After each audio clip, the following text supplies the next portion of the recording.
I know. I know I'm gonna get grief for this. We said a while back there would never be another Reddit reply again. I guess D20 is a liar. So here's the thing. We gotta back up just a little bit. The reason that I'm doing this is because for months now, people have kind of begged me to do this again because there's a lot of rules questions out there. There's different things that are being asked that really don't have answers to, or whatever else, or they don't have time to read Reddit, or they don't want to read Reddit. So they like having this type of video to basically answer those questions. And maybe there's questions they even know they should be asking. Here they are, right? And it's a thing that there really is nothing in the community right now that does anything like this. I was kind of wondering if somebody else would do rules questions like this, and a couple people have now and again, but not really consistently. So, and I get it, it's a lot to put this together. So, um, we're gonna do it. I don't know how frequently, but if you watch this video, there's one big rule. There's one rule I have with this video, and that is you do not talk about Reddit reply on Reddit, which I know sounds weird. But if you've been here through all the drama, the very short story version of it is that there's a huge blow up with content creators because I was doing Reddit replies and Reddit doesn't like that. And people were like winking and nodding to me. Don't do it. If you do it, I will not read your question ever on Reddit. Just don't do it. I don't mind the harassment toward me. I hate the harassment toward people that try to defend me or, just trying to be like, hey, this is actually a valuable thing in the community, whatever it may be. That's what I care more about is or those people that are just kind of getting hit in the crossfire. So don't do it. Don't do it. I won't read your question if you do it. So just don't do it. So don't talk about Reddit replies on Reddit. I know that sounds weird. You can talk about it in my Reddit page. I think there's a link down below, maybe, but it's just D20 woodworking. So you could do it there. And if you want questions that will guarantee to be answered, you could do it on my Reddit page as well.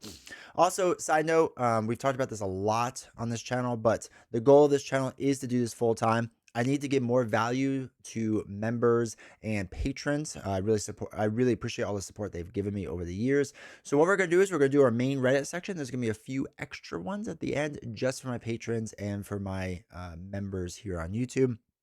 Anything at the woodworking beginner tier, I think it's like $3 or whatever it is, or higher, will get access to that, all the other videos, all the other stuff that we do, articles, whatever it may be. So thank you all for the support. I really appreciate it. But start the woodworking beginner tier and above will get you access to the rest of this video.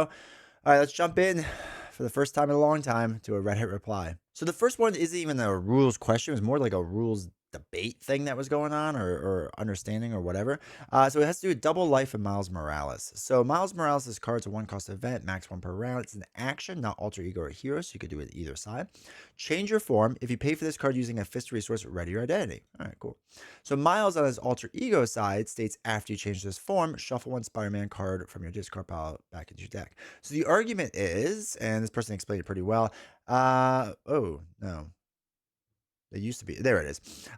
Interesting discussion last night. There seemed to be a group consensus that moving on to the second sensitive ability, even if not paying the strength resource, closes the window for Miles to shuffle the deck into his alter ego because the card is still in process and resolving takes place after the thing is.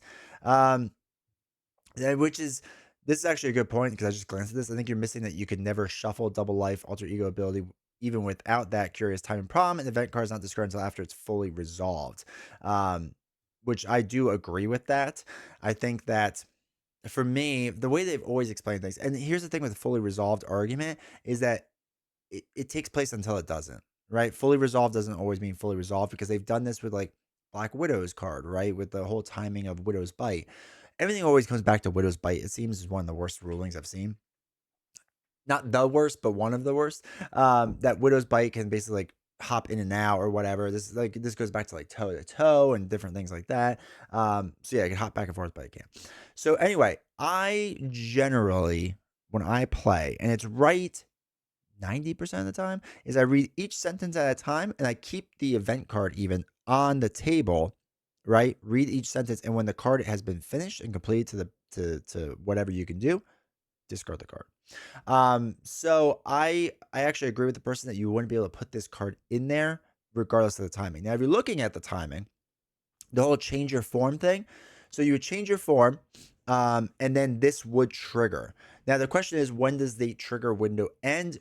Generally speaking, very general, trigger windows would end when a next action starts, right? So like if you had like after you change this form, right? You wouldn't change the Miles Morales and then start playing a bunch of cards and then do this, right? Because the trigger and condition already happened with the change your form thing. So I personally wouldn't ever put this like I wouldn't use this card, flip to alter ego, and then put this card in because then you can't do the rest of the card. Like technically, it's not played then, right? You're doing it from memory, and you're not like you're supposed to only remember things that are on the table, if that makes sense. Like generally speaking, fantasy flight games, like if the card's on the table, you could do the thing. If you had to remove the card, you can no longer do the thing. Generally speaking, that's how it usually works. Now, obviously, there's caveats, there's exceptions and whatnot. But yeah, it's a very interesting debate and all this timing rule stuff. I mean, this is when you get into like the nuance of Marvel Champions. This is what you're getting into. So interesting question. I kind of really appreciated this one. Question about ally response when put into play. I recently had a game and I feel like I recently got the game. I feel like I have a good handle on the game. Welcome to the game, by the way. However, there is one mechanic I'm not sure how to resolve yet. If I have an ally in a discard pile, for example, Professor X, if I play call for backup and I bring Professor X on the board, in the scenario, does Professor X trigger respond? Yes, because he just has to enter play. It doesn't matter how he enters play, he has to enter play.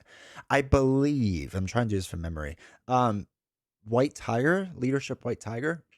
I think that card, I think, states it has to be played from your hand, right? So they'll do caveats like that where it says like play it from your hand, and then yes, you have to play it. So like if you didn't make the call with White Tiger, it wouldn't work, right? Um, but it was specific to that. As far as when it just says like after they enter play, as long as they're in play, like you're good to go. Like you don't have to worry about it. So that's why with the cards, like even if it seems like the little nuances of wording don't matter, generally speaking, they almost always matter. Rules question: Victor Mancha versus Taskmaster with photographic reflexes. This is a situation I was in tonight. Can someone please review and let me know if I played correctly? During the villain phase, I attach photographic reflexes, which states when a player attacks Taskmaster, prevent all damage that would be dealt to Taskmaster and deal an equal amount of damage to player's identity. Then discard it. All right, cool. During the hero phase, I put Victor Mancha into play, and Victor has attack as 0. I attacked with Victor, and no damage would have been dealt Taskmaster, so I did not deal any damage to my identity. I discard photographic reflexes, and Victor takes consequential. Any reason I can't do that? No, you absolutely can. So I think, if I remember correctly, 1.6, I'm pretty sure it's in the rules now. It states this, like almost this exact thing, or at least something similar. Maybe it was with Hulk and it had to do with thwarting. But thwarting or attacking 0 is still thwarting and attacking, right? I'm pretty sure it's in the FAQs. So it still counts. So like Taskmaster doesn't care that like when damage would be dealt, like then you do the thing. Taskmaster cares when a player attacks. Victor attacking for 0 is attacking. So it's fine, right? It works. It would have to be worded differently that like when Taskmaster would take any amount of damage, like prevent it, and then I think with that type of wording, it would be different then because you're not doing any damage then, right? So attacking and dealing damage are two different things, which is always a confusing thing for a lot of players. I get it, but they are different things. But since this is specifically calling out attacking, you exhausting Victor is doing that. So this is a great way to use Victor for those that don't know to kind of clear out this type of stuff that would harm you like this, or if Victor could stack confuses or attacks, like you can clear them out that way too. But anyway, that's a whole nother side thing that you can get into. But yeah, so yeah, you could do that. It's perfectly fine and legal. I just bought Wasp at my LGS. Are there special card sleeves for her folding identity card? I assume. Yeah, so Ant-Man and Angel also have this too. I use side loaders. Okay, so they from Dragon Shield. I think a pack of 100 back in the day was like $2. Maybe it's more now. But basically, it's like you fold the card out and then each side slides on. And so the crease in the middle is like exposed, but it doesn't really matter. I know they also sell, it looks like a hero board, basically, like a two-side hero board where you could slide over the small side of the hero and the alter ego side and then flip it over for the big side. I know some people like that style of it. I'm not the biggest fan because that's a lot more stuff to store, and I already am running out of space. But that's an option too. But yeah, you do side loaders. It works great. I think for a while I just I just did like a regular sleeve and popped it inside and then took it out and played with it exposed. It felt wrong. It felt dirty. I did not like it. Would not recommend. But yeah, so that is in option with the side loaders. I think it works pretty well. Maybe there's other ideas out there. Let me know down in the comments if there's a different way that you do things. All right, next one is all-purpose counters. Just double checking. Can all-purpose counters be placed on cards which otherwise wouldn't have counters? Example, can I use Maria Hill's reinforcements card to place counters on the helicarrier and government liaison and then move them these elsewhere with her ability? The current assumption is I can, but I want to double check. So I don't have shield yet, so I haven't really been able to like dive into this. But what I would say is, generally speaking, you can't put counters on this. So I had to like look up the card, and I think you can. We'll probably have to get a ruling to double check. But anyway, reinforcement one cost event. All it states is, as an action, choose any number of shield supports with a combined printed cost of 6 or less. Place one all-purpose counter on each of these supports. The way I would read that is that, yeah, you can. Like, that's it. Also seems like that's what her hook is, right? Is that they want you to put these counters on random cards, right? That seems like the idea. And I don't like solely relying on what I think the designers might be doing, but I do use that as like a gut level, like, okay, they probably wanted this with this hero pack of how they were doing things, or hero in the box. Most likely that's what they would want. I still want rules to support that. Like, I won't rely 100% on it, but I will, when I'm not sure, I'll lean that way, if that makes sense. So as of right now, I would say, yeah, you could put those counters on, be fine, most likely. But generally speaking, you shouldn't, I don't think you should be able to put counters on cards. But again, this is like her thing. So we'll have to wait for an official ruling, but that's my guess as of right now. All right, last question. Can someone I have no idea what this means, but I assume like general gist. Me, what's going on with the cards availability? I read the press release, but didn't fully understand. They're not printing any of the old sets anymore, but we'll be printing new ones. So yeah, so this is the biggest problem, and especially with this top comment here, they have not said yet what will and will not be reprinted. Keyword is yet. So if you have funds available, go buy what you want. Really, I disagree with that. That like they basically say what they're doing. And the problem is because they don't specify, it's a little tough and it's a little annoying because we are guessing. But if we are to assume of how current environment versus legacy environment, I can't remember what they're called, is differentiated. Legacy is everything. And current is like the last like 3-ish years, right? So if you look 3 bit years back from now, it's actually roughly where Sinister Motives is.